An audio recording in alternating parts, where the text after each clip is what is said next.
भारत में एक इलाका था सिलहट, जो अब बांग्लादेश में चला गया। सिलहट में मेजॉरिटी पॉपुलेशन हिंदुओं की थी और बाई वोटिंग ये डिसाइड होना था कि वो भारत में आसाम का हिस्सा बनेगा या पूर्वी पाकिस्तान का हिस्सा।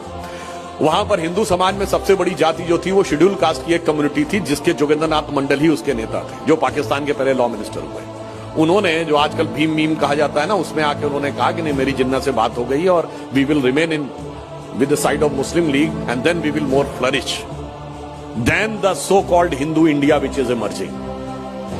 और उन्होंने अपनी जाति का वोट डलवा दिया तो हिंदू वोट डिवाइड हो गया and Sylhet became part of Pakistan. And it this happened in 1947, just 3 years after. In 1950 see the resignation letter of Jogendranath Mandal. वो पैथेटिक होके कहते हैं कि उन्हीं की जाति के लोगों के घरों में आकर गांवों में आग लगाई गई, लोगों को मारा गया, महिलाओं से बलात्कार हुआ और कहा गया एक ही रास्ता है, कन्वर्ट हो जाओ या कट जाओ। और दुखी होकर वो भारत भाग के आए तो जयचंद से लेके जोगेंद्रनाथ मंडल तक जिसने कट्टरपंथियों का साथ दिया है, उसका हश्र क्या हुआ इस देश को याद रखना चाहिए। तो फिर मैं एक बात कहूं कि कहनी है एक बात हमें इस देश के पहरेदारों से, संभल के रहना अपने घर में छिपे हुए गद्दारों से।